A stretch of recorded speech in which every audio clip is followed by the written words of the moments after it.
and creative advisor to Abdurrahman Sisako's Life at Al-Bar, in Al-Bar and at Zubarah, Charles Castella.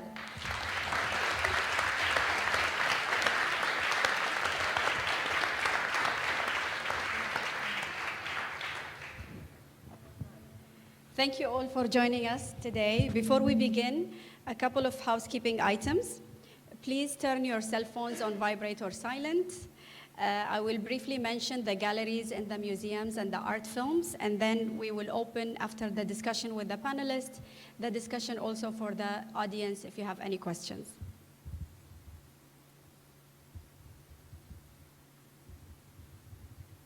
So on the gallery exhibition, each piece is singular in its creativity and execution, exploring questions of origin, identity, and existence that are universal from perspectives unique to life in Qatar.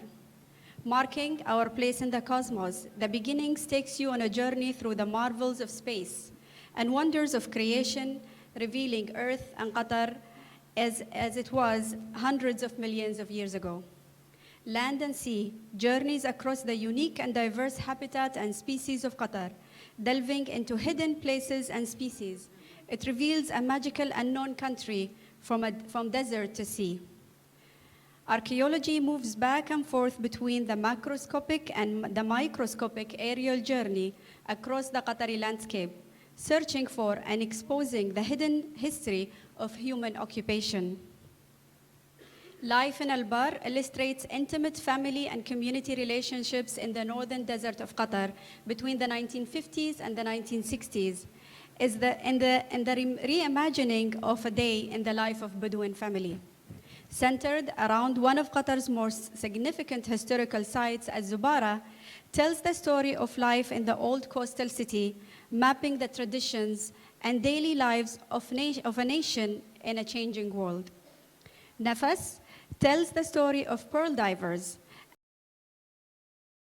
through the parallel journey of a couple brought together on land and separated for months by the sea.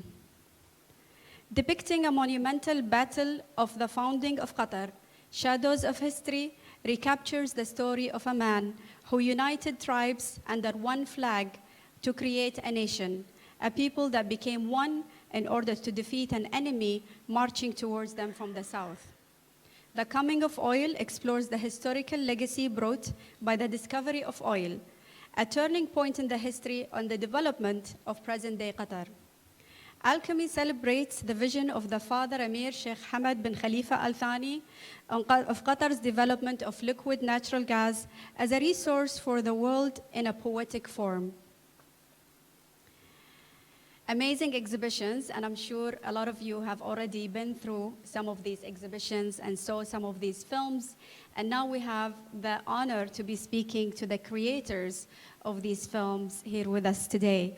I'll start my question on this side of the panel. We have four of the filmmakers who created these works of art, and a general question for everyone here. This project was unprecedented in size and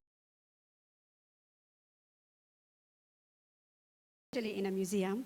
And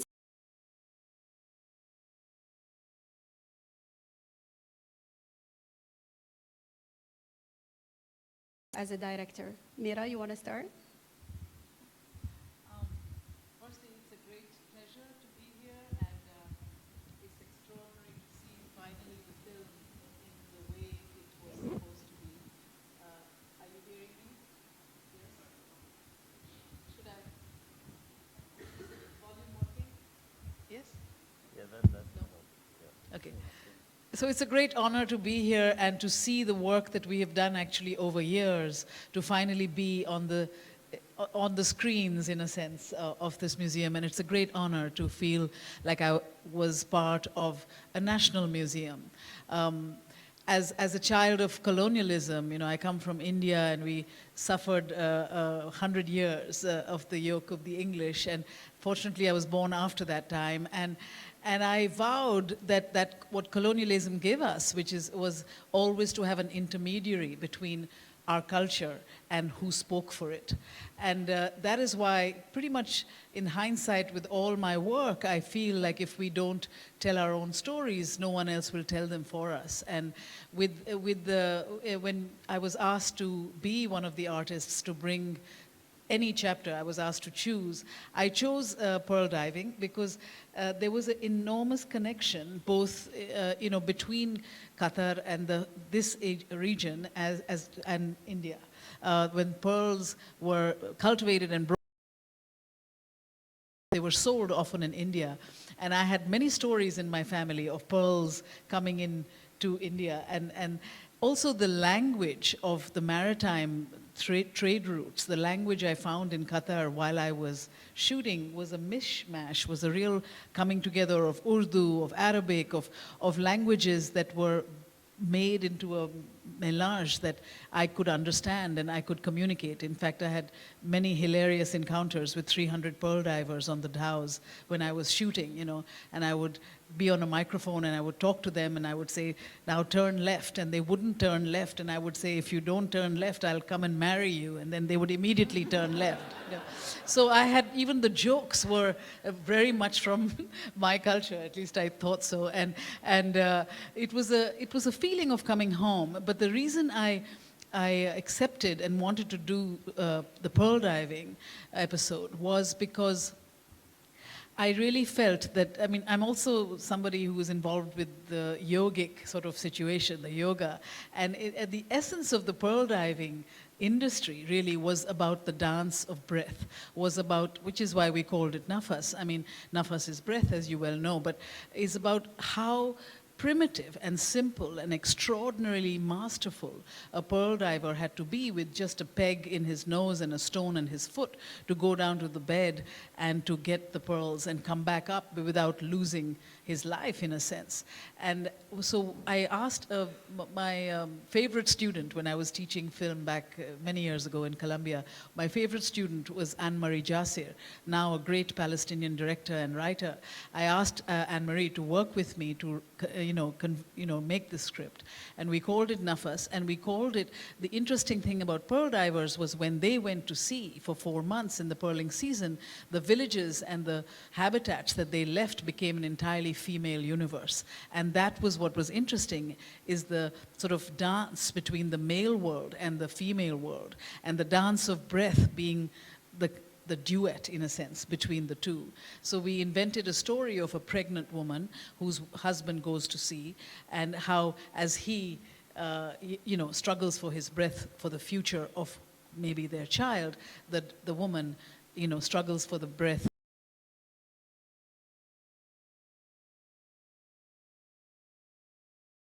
in a kind of poetic ballet, in a sense, but very much rooted in a reality that I hoped would speak to Qatar, to people, because it's not something that is simple. It is actually, in a sense, kind of heroic, and it comes with a lot of danger. It comes with hallucination and bends and myths and demons that possess you. And it was thanks to John Kane, my absolutely brilliant editor, who taught me how to edit in a sort of what I would call a painterly way, how to take this amazing expanse that I had been given and this sort of immersive tunnel that we had to walk through to create a kind of duet between the two, so that one screen talked to another, so that one part of the male world and the female world were in this dance of breath.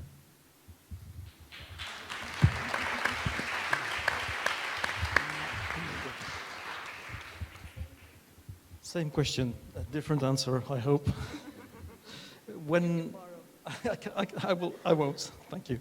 I was working with Jacques Perrin at the time the project came in, and we were invited to come to Qatar to assess what was to do. And when we walked in the gallery for the first time, we were absolutely shocked. The size of the walls was overwhelming. We never had the chance, even in the biggest theaters in the world, we never had the chance to build a film for so big a screen. The second point that really stunned us was we are going to have to do a film on this side and on this side, and how the earth, the public is going to see both sides. How do you tell a story when you know that the audience is not going to, is only going to see parts of the film itself? How do you build up the narrative? The second point that really stunned us is being in front of these huge walls, and even though the galleries are huge, we've sort of found ourselves in the situation of a viewer coming late in a theater, looking, let's imagine an action movie. You find yourself at the first row, and you have to cope with these huge, you've got almost to stick your head up to see what happened. So there was, we sort of foresaw at the time that there would be some motion issues, and this is something we really would have to deal with and to pay a lot of attention to. But mainly what's the main thing we had to concentrate on is how do you tell a story when in a theater you can control what the viewer is going to see. He sees the window he faces as he seats. In the gallery, you have no control of what the visitor sees. He watches what he wants to watch, and he's missing something all the time. And I know for sure that you went through the same issues and the same difficulties. So this is mainly what we were worried about when we started thinking about the film.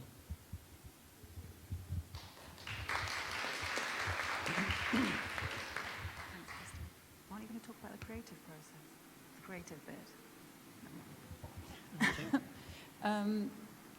I mean, you had two parts to your question, really. So the first part in terms of so for me as an artist who works with moving image but is not a filmmaker, and I don't make works that are shown in a cinema context, the idea of making a film that was site-specific or that fitted into an existing building was not a new one, but obviously the scale and the complexity of this building was the thing that was a huge challenge. And one of the things for most artists is that we tend to work on our own, and we tend to be in control of everything.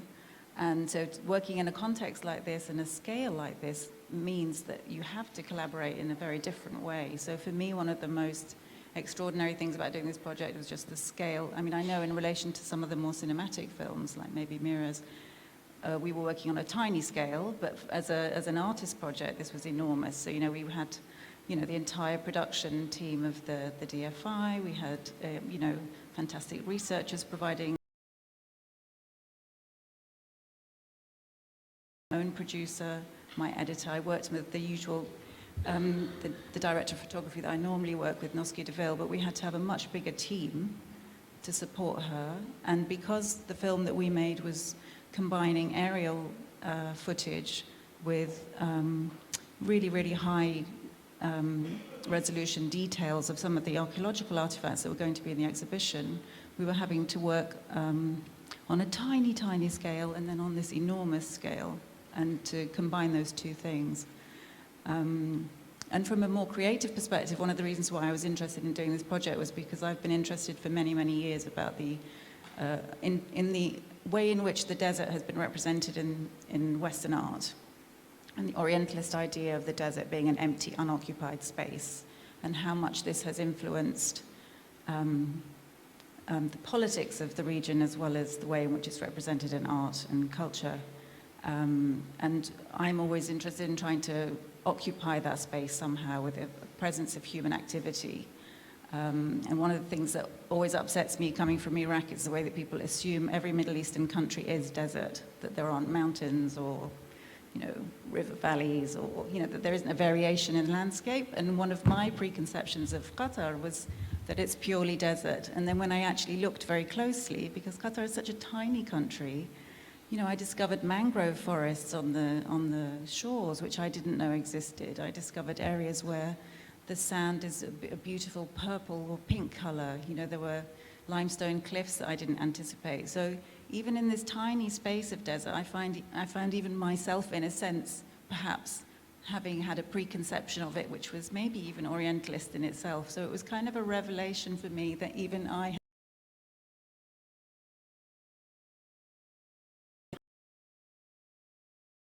the Arabian desert was like, say, compared to the Iraqi desert. And then the challenge, was about how to combine those things. And so we did lots and lots of research looking at different kinds of landscapes, different sorts of objects, and then having to kind of track the film. This is a film in 20 minutes, which covers something like 150,000, I don't know, maybe 15,000 years of human civilization, and starting with tiny, tiny little stone objects, Paleolithic, Neolithic stone tools, beautifully crafted tiny little things, and then moving through the different kinds of materials that you found. So one of the things that was important about the film was focusing on material. So taking a flint tool, stone tool, finding the landscape, the cliff face that it probably was taken from, and then combining those two surfaces in the film and going all the way through the Bronze Age, so metals appearing, and then ceramics, and then glass, and all the way, through.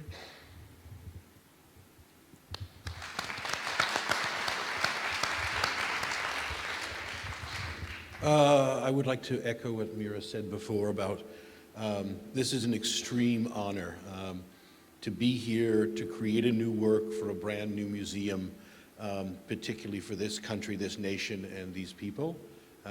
It's absolutely unheard of. I feel like I'm on a distant planet, but having a good time. I have two great masters who combined thoughtfulness and anarchy. One is Nmoq, considered the founder of video art, and the other is Wile E. Coyote. So spontaneity is something that also I deal with a lot. When I was approached to think about liquid natural gas, and I did my homework about Qatar and about LNG, certain ideas were percolating in the back of my mind. I really liked the mythic scale of how LNG is processed. It seems to me echoes of the pyramids, the Sphinx, great achievements on a scale that actually speaks to what human beings can do. I thought about it, I made some sketches, and I was invited here to visit the gallery.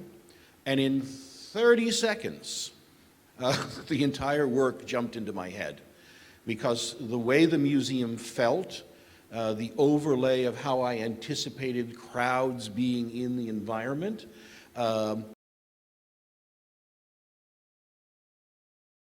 has a copy of my original sketch. I looked at a cluster of monitors that suggested things that aren't formed, things that are ephemeral, things that are actually going to become something, a state of non-being. And then I looked at the long wall and I thought, I could put a panorama on that would look really cool, and I could take that nothingness, that uncertainty, and I could transform it along the wall. And I also thought physicality is a subject matter that I've been dealing with a lot, both in terms of content and the way I build works. And I thought, well, LNG is the future, and this gallery, my gallery, Gallery 10, is pointing to the future of this nation. So why not combine those things? And I then thought, it's kind of a metaphor. The LNG story is a real metaphor for this nation. A state of uncertainty, a disbursement, irregular objects moving, and then a transformation. And the transformation was the vision of the Father Amir. So, and it's not this easy, but in 30 seconds I sketched the whole thing out, and I thought, yeah, and kids are gonna love this. Because when I was a kid, my great aunt took me to the Museum of Natural History in New York. Dinosaurs, woolly mammoth. And I've never forgotten the overwhelming sense of discovery that museum brought to me. And I think this museum, both culturally and in terms of identity, is going to have the same effect on kids and adults alike.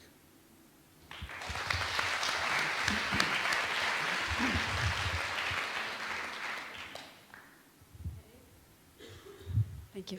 It is overwhelming, I think, not just for kids, but also for every one of us here, and must have been overwhelming for all the filmmakers to come through these walls and try to imagine the films that we see right now. But creativity in these films that we see, also linked so much with the technology that was used and the techniques in these films were made. So my question for this side of the panel, and a general question again, more specifically, there was existing technologies that you're familiar with, but you've also got introduced to so much more and so much new technologies through making these films. How were you able to balance the learning, maintaining the integrity of the creative concepts and the cultural content within the technologies that needed to be used for these films? Thanks, Fatma. Well, you know, one of the things I find when you take on a really big new technology or engineering project that's so important is to acknowledge what you don't know. And in this case, that was pretty much everything. I started working on the technology of the art film 6 years ago, and a lot of technology evolved in 6 years. But we quickly realized that these screens impose their own cinematic language on the galleries, and every gallery is different. And there was really no way to understand that without testing it. So we tested everything. We built full-scale mock-ups for the directors, for the creative teams, generally 3 times as a minimum for each film. We would build a full-scale mock-up before any shooting began, so the director and the director of photography could understand what it was going to be like to be on these screens, because it's not just that they're big, it's that you're this far away from them. It's kind of the equivalent, like if you have a large screen TV at home, of watching TV from about 35 centimeters from your screen. And that imposes a whole set of creative things, from framing to motion to eye lines. And again, it was different from gallery to gallery. So the first thing we did was we built full-scale mock-ups, first in Paris, in London, then in a warehouse here in Doha, and finally we used the galleries themselves. Then we generally tried to have some degree of dailies viewing in a mock-up, but once editing began, again, this was a whole new way of working with images and scale. So we allocated some time for the editing process to happen again in a full-scale mock-up. So the editors would go off, they would work, sometimes they would have visualization tools that helped them, but we would come back and we would spend a couple of weeks saying, okay, what really works and what doesn't work on this full-scale mock-up. And that also allowed to present for the directors to make sure the vision was what they wanted, and for them to present it from the Doha Film Institute to the Qatar Museum Authority to make sure everything was what everybody wanted it to be. And then we did a third level, well actually a third and a half level. We did the color correction for most of these films at a premier New York post-production facility called Nice Shoes. And Nice Shoes built scale mock-ups for us. And so when we color corrected the films, we actually had screens that were reflecting on each other, because the phenomena in these rooms. And we had to account for all of that. And then we did a final mock-up where we took all the imagery and to finish the films, we did the fine-tuning here in the galleries with the directors, with some new technology that let us work in real time. And that's kind of what that process had us discover an awful lot of things, both technologically and creatively, that we didn't expect.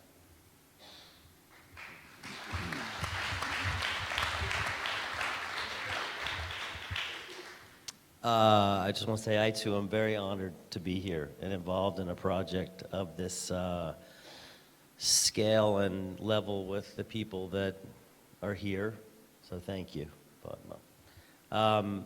As far as the technology and the learning curve, because of what Dean did, and I have honestly no idea how the thing works to begin with. I mean, how we got images at this resolution, that's not really my job. My job is as an editor. So the reality is that the technology, because of what Dean and also Brees, who should be up here as well, made it so that by the time I was doing my work, which was bringing Mira's vision to the screen, it was all basically invisible to me. It was like every other project, a design and storytelling project.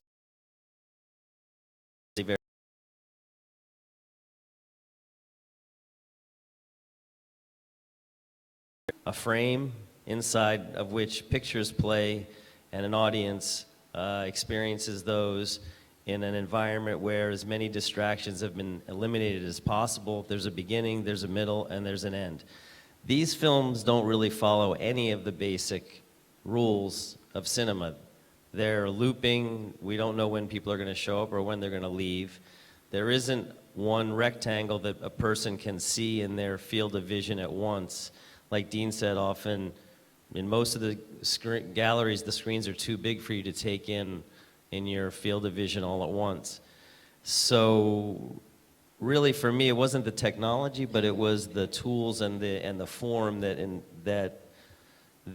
informed us about what to do. And so the learning curve for me was, how do you tell a narrative story, simple story of a pregnant woman and her husband being separated because he's a pearl diver. He's going out to sea.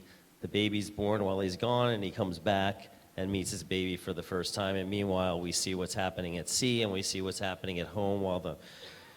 So fairly basic story, but it's being presented on two screens that oppose each other. So right off the bat, nobody can see something in front of them and behind them at the same time.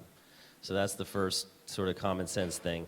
The next thing is that each of the screens, we realized, even though when we did the film, the museum hadn't been built yet, but because of the models that Dean made, we could see basically the scale of the room and the distance the viewer was going to be, and you realize, well, a person's peripheral vision only takes in a third of each of the screens at any given time. So basically the format, you know, if it's like in all creative pursuits, if you listen to the tools and you listen to the limitations and the parameters of what you're doing, if you allow them to speak to you, suddenly the answers become relatively simple. So in this case, it became clear that we're basically telling this narrative story in 3 zones on 2 screens, because a person can only see a third of the screen at a time.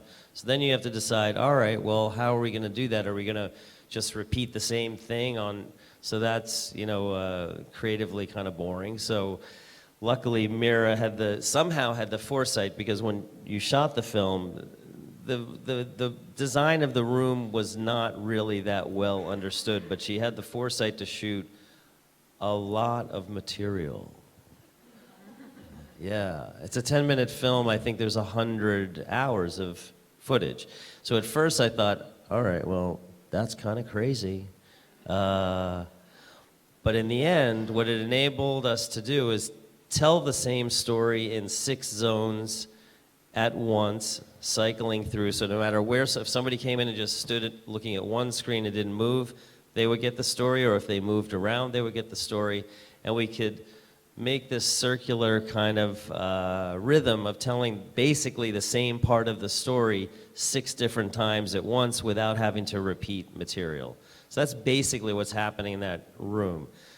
There's, you know, you establish where they are, you establish the couple, they say goodbye to each other, the guy gets on the boat, they go out to sea, meanwhile she starts to kind of get sad. He's out at sea, pearl diving. She's at home with the chickens, being pregnant. And, you know, we're sort of telling this, this basic story in this kind of all at once kind of way. So then you have, okay, we have three zones of screens. Well, how do we divide them? It's going to be just a split screen.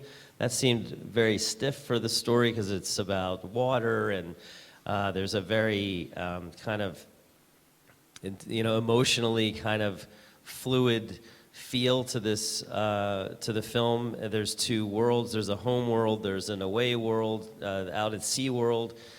So at home it's warm, out at sea it's cool. So you see how the rules started to get established as we went. And that's basically how we ended up with this kind of cinematic painting. So the learning curve for us was basically the materials and the parameters of the room and the technology telling us eventually what to do.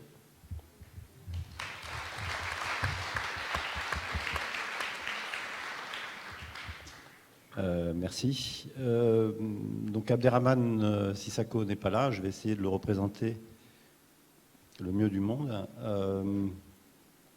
Je crois que par rapport à cette question, s'il a accepté de... Ça va ? S'il a accepté de faire ce film, c'est parce que enfin il était débarrassé de l'histoire. Peut-être c'est bien que tu dises, non ? So Charles here is representing Abderrahmane Sissako, who he's very closely with on the film they've produced, and he's saying that with regards to that question specifically, with the film, he wanted to Débarrassé de l'histoire, de la narration. He wanted to design a new structure for the story and not go with something that's out of the ordinary, basically. Francis Bacon, le peintre, disait que quand il faisait un tableau, il voulait donner la sensation d'une histoire, mais sans passer par toutes les étapes obligatoires de la narration. The painter Francis Bacon wanted to actually tell the story, but without going through the original narrative of structures that there are. Donc pour revenir à Abderrahmane, quand il a eu la possibilité de travailler beaucoup sur les sensations sonores et visuelles, et de donner ce sentiment qu'une histoire se déroulait, il a retrouvé, je pense, avec ce dispositif, ce qui fait l'essence de son cinéma, en fait. With that, he basically wanted to focus also on the feelings that you get with sound and the visuals for him to reconstruct the structure of the story. Donc, si vous prenez par exemple la vie des Bédouins, il y a plusieurs lectures qu'offre le dispositif, mais je pense que ce qui est important, c'est de voir les 3 écrans comme un tout, les 4 écrans comme un tout, et de voir les liens qui peuvent se tisser entre le sable qui est très abstrait et la vie des Bédouins qui insistent sur les sensations d'une vie très simple dans le désert. What's important with the life of Bedouins is the different narratives that were brought all together with the different screens, and there were 4 screens. There's a link between the sand and the stories and the simple life of these Bedouins coming together. L'autre chose qui est unique dans ce dispositif que permet le musée, c'est que chaque spectateur verra une œuvre différente. Si demain vous revenez voir la vie dans le désert, en regardant l'écran du sable et les 2 écrans de la vie des Bédouins, vous ne verrez jamais la même chose, parce que les écrans qui montrent le sable sont beaucoup plus courts, le film est beaucoup plus court, donc il ne correspondra jamais aux mêmes événements de la vie dans le désert. If you visit the galleries, you will realize a different feel with the film, as the film is very short, so you will to watch the film, specifically the one related to the sand. Et voilà, la dernière, je pense, chose à dire qu'Abderrahmane sur laquelle Abderrahmane a vraiment réfléchi, c'est le rapport, l'apport du son et l'immersion dans laquelle le spectateur peut se trouver. Ce qui est unique, on est même au cinéma, on ne retrouve pas ces sensations-là. Et les correspondances qu'on peut établir entre les différents écrans et comment tout ça peut se répondre et finir par créer une sorte de musique abstraite qui serait comme les notes de la vie, en fait. One very important aspect that Abderrahmane Sissako really wanted to focus on is the link you have between the screen, the content, the visual, but really the musical experience you get as soon as you enter the gallery. It really portrays an abstract music that leaves you with lots of emotions. Et puis aussi, la dernière chose, c'est l'opportunité de travailler la peinture digitale pour Zubarah, qui est, je pense, un travail assez révolutionnaire, dans le sens où la peinture, le travail de peinture digitale qui a été réalisé, on a essayé de retrouver la sensualité et la matérialité de la peinture avec les coups de brosse, par exemple. Donc il fallait trouver un équivalent du coup de brosse du peintre en numérique, et je pense que c'est assez réussi. C'est un petit exemple, hein, on pourra en parler plus longuement. Another small example with the film Zubarah is the technique they actually used to make the film, using painting on frames and trying to really reflect in the world of digital the brush of an artist, a painter. Voilà. Thank you.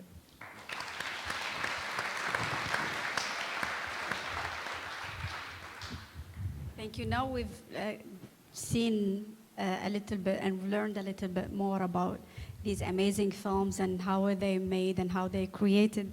I'll ask you something, Mira. You've entertained all of us in films and theater before, but this is your first time in working on an art film for a museum, something to preserve the identity of a country for a national museum, and something that will stay from our history, that will stay for generations to come. How is this as a new experience for you?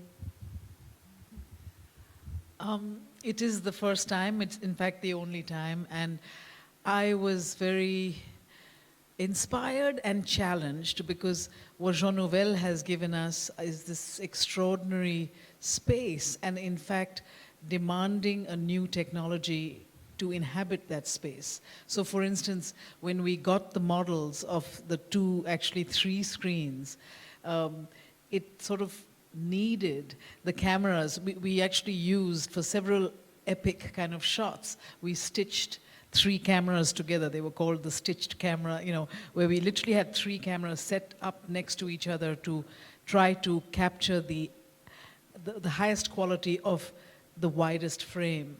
And because Qatar is also stunningly visual, I find, and I went around pretty much the whole country looking for what became our locations. It really lent itself to that sort of time. That's what's interesting, you know, when you think you've done theater, you've done all kinds of films and worked with actors and this and that, but the first time,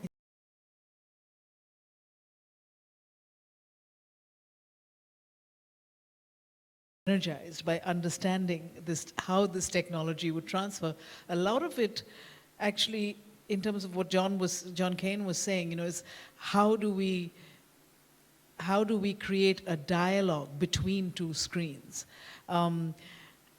Of course, it is with editing, it is with, you know, creating what he was talking about, the sometimes three different sort of material on a loop on one side and then the other side. But sound was a very big, interesting kind of game, you know, of how do we create sound that will look, when you look at one side, that you want to look at the other. And that was one thing I must say, it's sort of slightly challenging when I come to the museum, and I'm really happy about what I'm seeing here. But the sound is a huge challenge because we are really dealing with the sound of 8 films, you know. And so I find that we'd had to really become very, very subtle with the sound. And that's a little hard for me because we have this extraordinary layers of soundtrack. And Doug Aitken was saying the same thing to me about the oil piece. You know, it was conceived in a kind of slightly orchestrated, bombastic fashion, he was saying. And he couldn't hear the sound. So the sound is challenging. But it was amazing to be able to make what is considered immersive film, because to work in a film that you have to literally walk through a passage is beautiful. I mean, and it's also so fitting for nafas. It's so fitting for pearl diving, and it's so fitting for the idea of the dance of breath, to actually go through it. So that was really extraordinary. And because Jean Nouvel has never given us a straight line here, I love it. You know, it forces you from the minute you walk in. I was looking at children coming in droves this afternoon, and just the way the scale and the levels challenge them and want to make them play, it was the same kind of spirit that I had while trying to create screens that can speak to each other. A huge learning for me was actually how we formed it, how we created the editing. Because anything was possible. It was painterly. It was about almost, you know, making art from life, or I hoped it was art, you know. But because it was both to get the width of the stitched camera epic frame, as well as the intimate detail of a woman's eyes. I loved that. And Agnes Varda is, I mean, she was talking to me once a few years ago about, you know, making immersive art installations at the age of, 75 as she was at the time. And I got very excited by that, because as filmmakers and even as theater makers, I'm always dealing with a circus of people.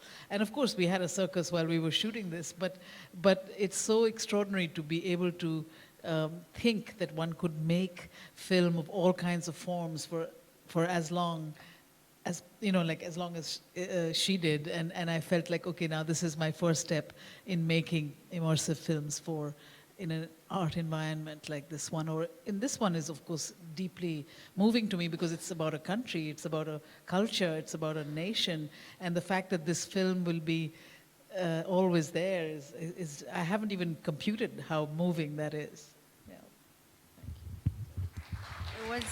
It was one of the most elaborated sets that I visited. It was one of the most elaborated sets that I visited when you were filming, and the result is definitely breathtaking and fantastic.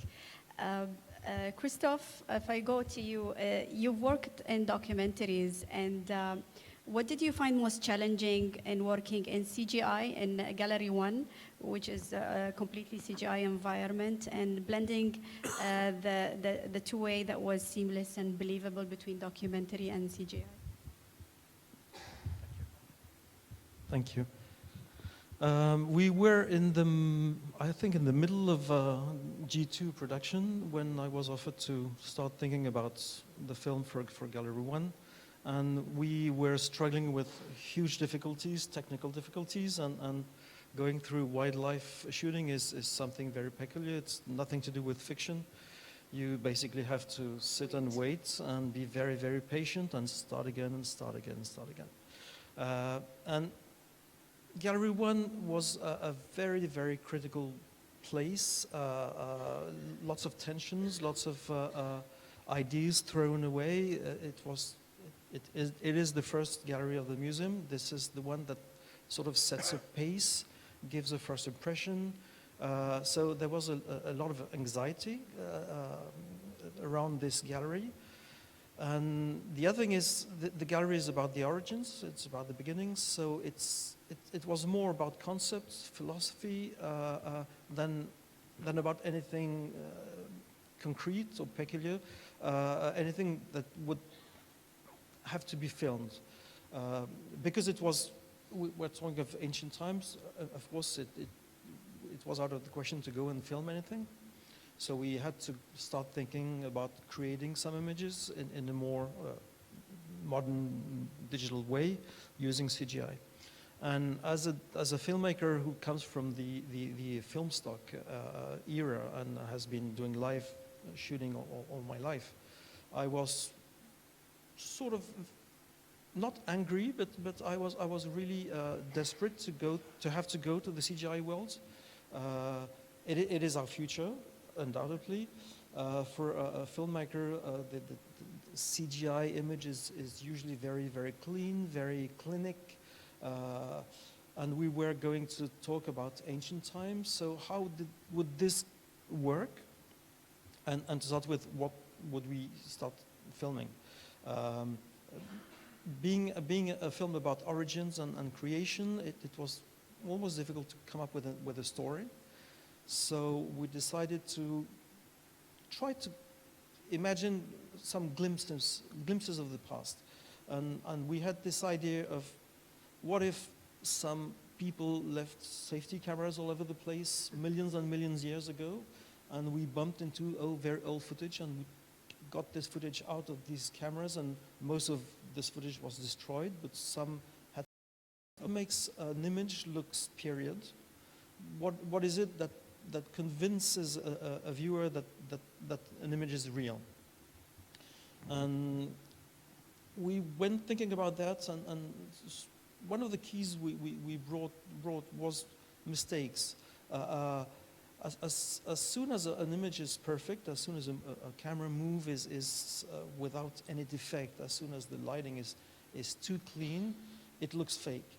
So the idea was, the thing that sort of stunned us and we started thinking about is how are we going to make some wrong shots, some shots with focus problems, with motion problems, with shaking issues, with a lot of grain, as if a piece of film stock had been abandoned in a cold place and had to go through millions of years of waiting. And so we came up with this concept, and everybody seemed to like it. So we decided to go this way, and obviously we got a crew of CGI people together to start working on the subject, and of course CGI people want to do their job as best as they can, so they started doing some fantastic images that were so perfect, so clean, and it was the opposite of what we wanted. So we had to fight with these, gently fight, of course, with these people to try to get them to do rotten work, basically.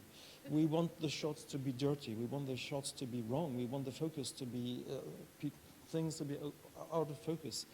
And fight after fight, meeting after meeting, viewing after viewing, we sort of found this middle ground where we had these shots that some of them looked really good and some we decided should look really dirty. And this is how basically I hope we brought the life and brought the sense of history and made these shots more organic and more human somehow. Thank you. There's, as you said, when you said history, there's a lot of historical research that went into each one of these films. That were huge teams and professors and the universities also that helped in doing. Janan, what tools did you find useful for you in converging historical accuracy with the visual creativity of the film in archaeology? Well, I was working both with moving image and photography, so adopting both those technologies. And the other thing I've been interested in for a long time is the way that archaeologists work in any case. So the relationship between, the difference between looking for a site as an archaeologist and actually doing the work of archaeology. And I discovered while I was doing some research for a previous film that aerial archaeology, when archaeologists are flying over landscapes in order to try and find archaeological sites, is a discipline that really came out of the development of flight and the way in which the aeroplane was used during the First World War in Northern Europe. And this is very, very, very early technology. Aeroplanes were only in the air for 5 or 10 years before they were used for surveillance of the battlefields. And almost immediately the camera is taken onto the aeroplane. So not only are people looking, but they're also taking photographs. So that connection between the technology of flight and the technology of photography is what's kind of informed a lot of the work that I've been doing in recent years. So there were men who were flying during the First World War who were trained archaeologists or historians who were discovering that when they were flying over territory on their way to or from the battlefield, that they were discovering magically new archaeological sites, because when the sun's very low in the sky and shadows are very long, sites can often appear as an image on the ground where if you were there at midday and the sun was very high, you wouldn't see anything. So a little bit like what you're saying, I loved your idea of these cameras having been left for millions of years and then found. In a way, what the archaeologists discovered was that the landscape holds an image of a site, even though most of the time we can't see it. So it's like a latent image or a photograph in the landscape that hasn't been processed. And so what I wanted to do when I've been working with the idea of the desert is to be flying over these landscapes and trying to find signs of life that you might not see if you're on the ground. So one of the most extraordinary areas in Qatar is in the northwest, where there are hundreds of burial mounds, very discreet, hardly visible on the ground, mounds of just piles of stones really, but when you're up in the air, you can see that there's a whole landscape littered with these burial mounds. And so, one of the things we wanted to do was to, say, take a photograph or film those sites, and then going into the museum stores and working very closely with the archaeologists here, finding objects that have been excavated from those burial mounds, things like glass beads. There's a very beautiful sites that happens, and some of them bronze. Bess, who's he's a photographer, but he does this specialist micro photography. And we would take maybe one of those metal arrowheads, bronze arrowheads, and photograph it in absolutely tiny, tiny, tiny detail. Not quite microscopic, so maybe, I don't know, a centimeter across. And then thinking again about the space, our gallery in a way was quite an eccentric one because it's quite a low ceiling, so maybe a little bit closer to Gallery 5, and very nicely in a long, thin strip. So it's almost like a strip of photographic film that you would hold up to the light, and to see this continuation of the image across was something that we had in mind. So similar to what you were saying, where we wanted to have this seamless image when we were filming from the air, we were using 2 cameras in the camera mount on the helicopter. So we had this very long, thin slice of the landscape, and having to think very carefully then about how these artifacts or how the objects in the landscape are then placed in that frame. So, for example, with the burial mounds, we took the surface of the glass jar that came out of one of the mounds, and we used that as the ground on which the beads that were found in the same burial mound then gradually appear and then disappear. And then the way we had this issue of how we transition from one thing to the other. So, we worked very closely with the Mill in London, who is a post-production house, a specialist digital, first purely digital post-production house anywhere, and making these transitions between objects and surfaces very, very carefully.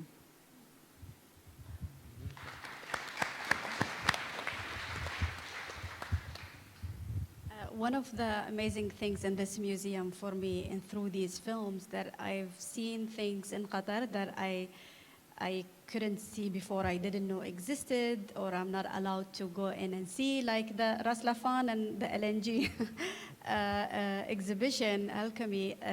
John, your piece focuses on the vision, courage, and the will that Father Amir, Sheikh Hamad bin Khalifa Al Thani, had to carry a brighter future for the country and the people of the country.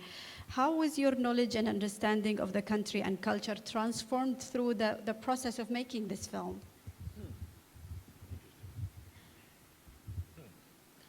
I had known about Qatar, I had known about this project, and I had been in great admiration of using a cultural institution to help establish a national identity. It's a broad stroke, but it's obviously being accomplished with a tremendous amount of care, passion, and detail. I read about the Father Amir, I was briefed about the vision, but audacity is not enough. Will is not enough. You have to be dedicated, you have to be committed. And in discovering how much science this country has put together in cooperation with many other nations and many other corporations, but just how intense the operation actually became, just floored me. I couldn't comprehend a certain number of things. I said before, I see this as a mythic statement, and in some ways it's true. But the quality of myth is that it is grounded in a reflection of ourselves. So liquid natural gas, it's alchemy. You can't taste it, you can't touch it, you can't smell it. But when you want to boil an egg, you turn on the stove and there's the gas. You don't think, where did this come from? Did this come from Qatar? No, you boil the egg. And so if you think in imaginative terms about things that are elusive, our understanding of the world is very elusive. We have tried to figure out love. We have tried to figure out death. We have tried to figure out why our favorite sports team loses all the time. We can't figure these things out. But science allows us to take something like the Father Amir's vision and realize it.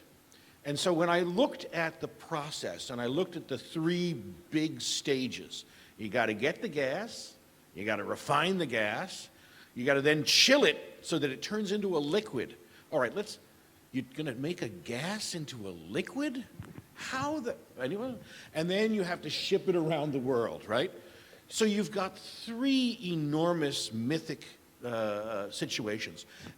And I work a lot with dance and I work a lot with music. I structure things musically. You may not hear music in my pictures, but there is always a grounding in either philosophy or some kind of music. And when I work with dancers, I look at the near and the far. I put them in unusual circumstances, and I ask them to do things that they would not ever do on stage, but they can do on television. And I looked at the platforms for extracting the gas, and I said, this is Baryshnikov. This is the soloist on stage. It's dangerous. They're all alone, and they're doing something really intense. And then Rastlafan. Does everyone here know what Rastlafan is? Hands? They built a whole city to refine the gas. No, they didn't just put up a couple of machines. They built a whole city. I was just, and then seeing it, this is one of the platforms. So you see Rastlafan. It's science fiction. It's okay, because they take out all these impurities. There's all these byproducts. It's in dog food. It's in cloth. It's in nail polish. The nitrogen alone, the source of nitrogen alone from natural gas is astounding. And then they chill it. They make it cold. So the property of something that is now known, but still elusive, goes into a complete twilight zone. And then playing with a liquid gas means that the minute it hits oxygen, it regasses. And it's harmless. It's absolutely harmless. So I thought that's really interesting, and that's like the ensemble is on stage. You've got an entire group of dancers, a whole city of dancers. And then finally these tankers. And when I first met with Dr. Karen Excel and Sheikh Amna said, I want you to make a hologram of these ships for me. I didn't know what that meant, but it was tremendously inspiring because I knew that she saw what I saw, which is that each one of these things is on a scale that is just mind-boggling. And it's a testament to human achievement. It's a testament to that commitment. It does harken back to the will, and then these ships go all around the world. And we don't think about how we're boiling our egg. We're just happy to eat.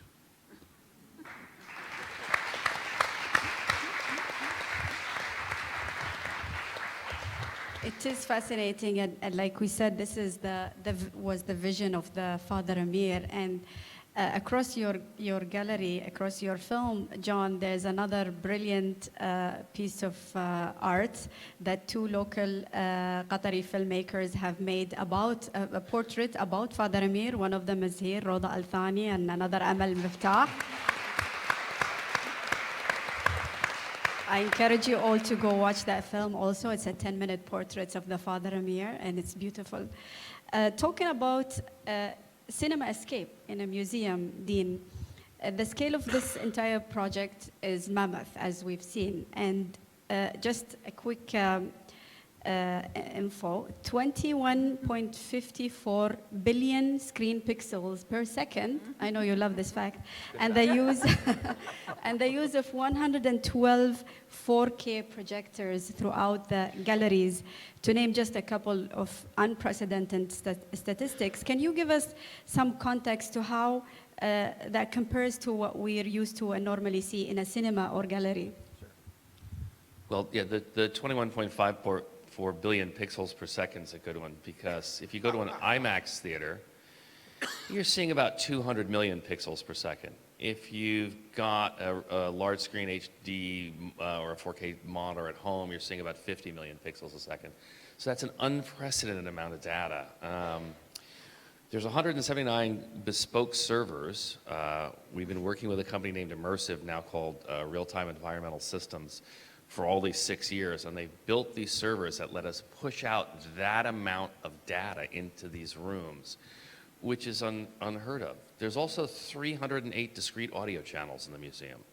It was really important that that we have a 3D soundscape that takes you off the screen and into the gallery, and that enabled us to do this three-dimensional sound system and soundscape that brings sounds anywhere we want into the room. But the other key thing about these films that it was something we discovered in our mock-up testing, we didn't want anybody to ever be able to see that this was a video projection. The moment you see it's a video projection, it spoils the bit. And we discovered the magic number for that is 2 millimeter pixel size. It's a really small pixel size on a screen this big. And that's where the math comes from for pushing so many pixels. But then we found a new technology about 2 years ago that came out with these projectors. These are 4K cinema laser projectors, but they have a special thing where the chip that's inside, or the chips that are making the image, they actually dither. They go like this on a very, very small scale. And that takes the 2 millimeter pixel and it smears it just the right amount. And that's why, so if you want a great example, in Gallery 6, Zubarah, where you can walk right up to that screen and you see the painting, walk right up to it. Go this far away from it, and you won't see any pixels. You'll just see what looks like a painting, or like you're looking through a window. And that, to me, was like, when we reached that stage, that's when we felt we had really done something special. And the last interesting thing I will share is that, and we're happy to share, by the way, any of these numbers. They're part of the Doha Film Institute's mission is to discover, share films, share technology. So all of this is shareable. But we found that the resolution of the images is actually less important than the resolution of the screens to this effect. The images that you're seeing on the screens are slightly lower resolution than the actual projection resolution. And again, this is completely counterintuitive. This all came up in the testing. We ended up using 8K building blocks as our 8K by 4K building blocks as our capture and our post-production resolution. But the screen resolutions go much higher because they're based on hitting the 2 millimeter pixel size. And there's more numbers, but those are a good set. It's very interesting. And I think we need to open the floor for questions now from the audience. We have around 15 minutes. So if you have a question, please raise your hand and a microphone will come to you.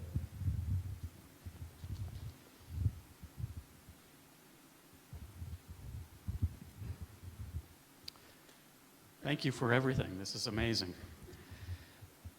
In most museums, the historical artifacts and the footage and the photographs are all part of the museum, the actual thing you look at. But here we have recreations, especially in the Zubarah and the life in the desert. What historical work did you consult to make these recreations historically accurate? I'm thinking especially of, for example, the Danish archaeological expeditions to Qatar in the 1950s. They did an enormous amount of photographing and filming here. Was any of that used for the recreation of these wonderful films?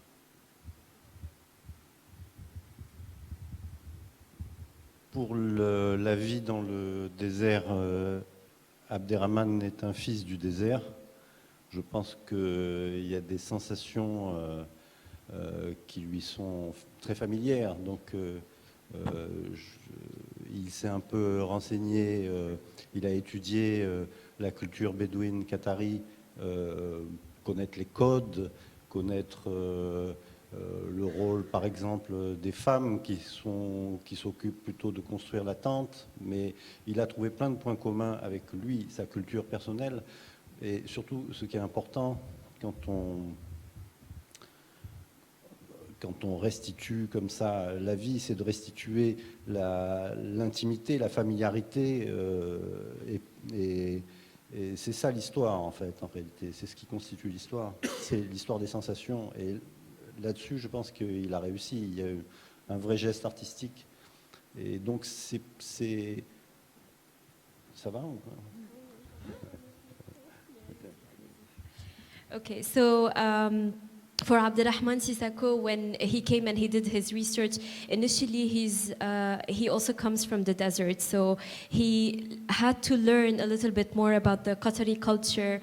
There were different instances that he had to bring in and put into the film, such as the role of women in it, who would construct the tents, and bring to life the familiarity, if you want, and the everyday exchange that these human beings had basically living in a community altogether. Pour la ville de Zubarah, évidemment, il avait des conseillers historiques pour comprendre quelle était cette ville. Et je crois qu'une fois qu'il a reçu un certain nombre d'informations, ensuite tout ça, il le digère et il le ressort en trouvant son geste artistique personnel. Ce qui est important, c'est le moment où il a pris la décision que ça serait peint, que ça serait de la peinture. C'est comme ça, c'est une représentation étonnante d'ailleurs, parce que c'est une représentation de type occidental. En réalité, la ville de Zubarah telle qu'elle est représentée, et elle est représentée sous la forme d'un tableau orientaliste.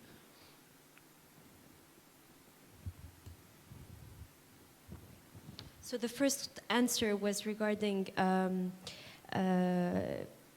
sorry, the second question, the second part is about the film Zubarah. So he had a lot of consultants, historical consultants, who helped him tell him exactly what the city entails and how people lived in the city. And this is how, with a bit of distance, he was able to come across the creative process of what he wanted to put into that film.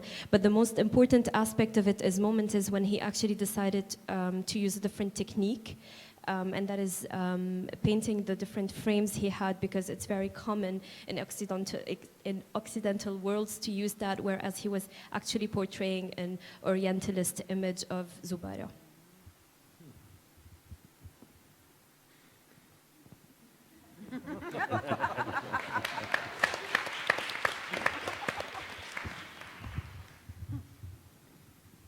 Fun fact about life in Al-Bar, baby camel was born on set and filmed during that film.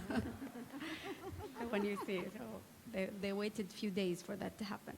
Another question? Yes? Thank you to all the panelists you did for such an amazing work. My question goes out to Mira. I vividly remember watching Namesake in Ottawa back in 2006. So your experience now in Doha 2019 with this immersive film, are there any parallels between the two, if any? Thank you. Thank you so much. I mean, actually, it's a little bit in reference to your question, but also I just wanted to say one thing in terms of the research and curating. We had a lot of curators working with us with every element because it is the National Museum and it has to be upheld in that sense of everything should be correct and in a sense authentic. And we worked with a number of curators. Sometimes as a filmmaker, it was too much, you know. but I coped, and at one point there was a talk of, you know, I wanted to, well, sensuality is a big part of my visual sensual world, and I wanted to have the scene of the wife sort of adorning and coming home, and there's about whether they clip one's wings a lot. You know, flight is not possible. So I went to her and I said, Sheikh Amna, what do I do here? You know, I need to do this. And she said, Mira, in dreams, everything is possible. So make it a dream. And I loved that. In fact, I just saw her 2 nights ago, and she said to me, in dreams, everything is possible. So whenever I had trouble with the research and curating of everything, I made it a dream, you know.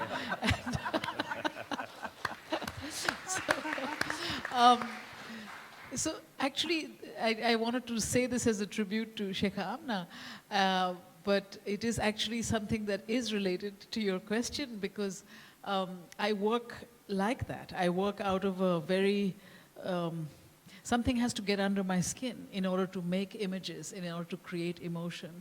I work actually deeply personally in that sense. And Namesake was a film and a story about, which really spoke to me, because it is about losing a parent in a country that is not her home, you know, which is something I had gone through at the moment that I read Jhumpa Lahiri's beautiful book, and I felt like I had a sister in the world who understood that pain and who understood that melancholy. And I just imbued that with not just the knowledge of living between worlds, as I do, living between Calcutta and New York City, exactly the road I have traveled, but also as how to present it visually, you know. And for me, Namesake was about creating that complicity between Calcutta and New York, both cities that are invested with bridges and with politics, you know.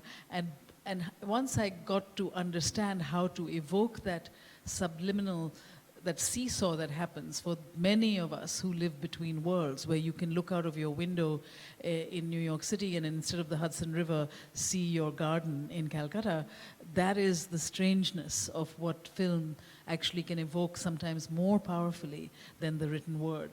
And once I understood how to capture that seesaw in the case of the Namesake, I was home, you know.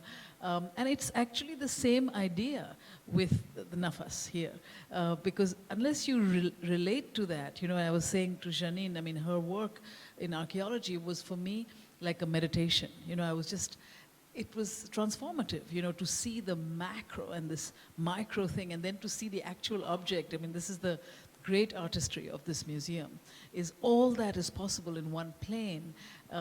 It evokes something, and I think unless we don't bring that kind of feeling to the frame, we would not actually be here today, or we would not be discussing this, because that's exactly what is, I think, happening in the corridors around us. That extraordinary, intimate, and epic encounter at the same time. So, but thank you very much. More questions? Yes, at the back.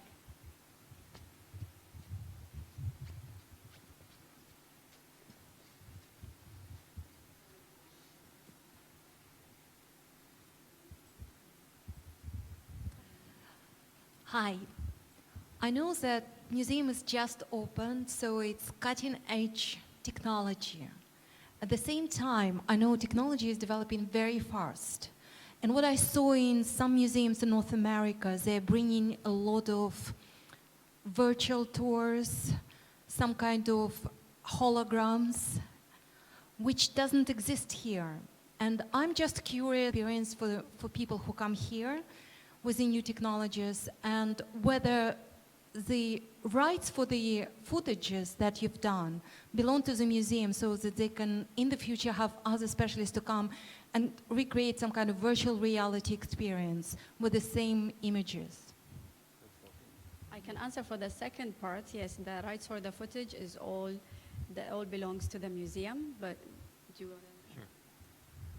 Well, we were hoping that the art films form an immersive experience, which is kind of like virtual reality without goggles, because you're not constrained and you can look at them if it's sufficiently like you're looking through a window to another reality.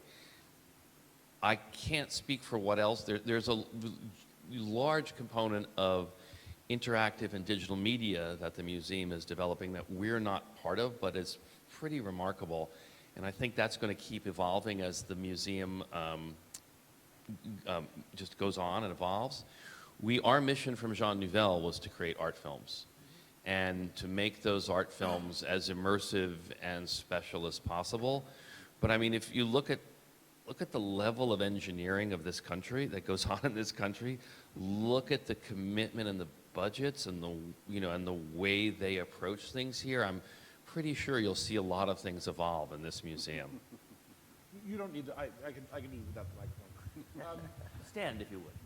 No. I could do a little dance. I could do a little dance. Okay. There is a lot to be said for physical presence.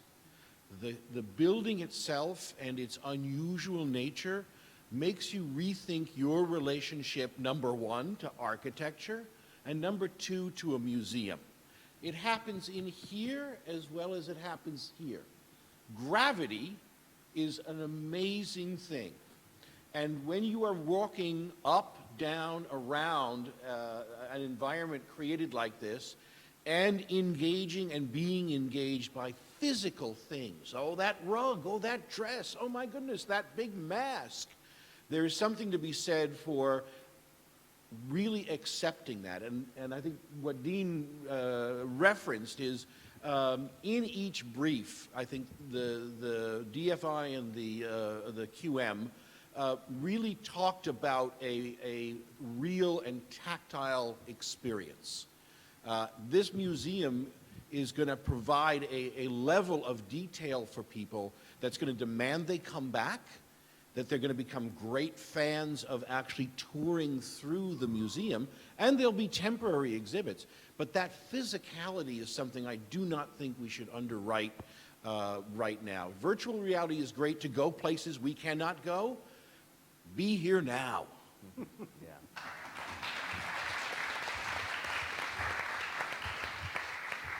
Completely agree with you. And I would like to thank all of our panelists for coming and sharing and being part of this amazing country. And the National Museum of Qatar is a great example of that. It's an exceptional tribute to the nation and a most important representation of the culture for the global landscape. We all look forward to the visitors discovering these perspectives. And I hope you really enjoyed the talk tonight. Thank you again for all the panelists. Thank you.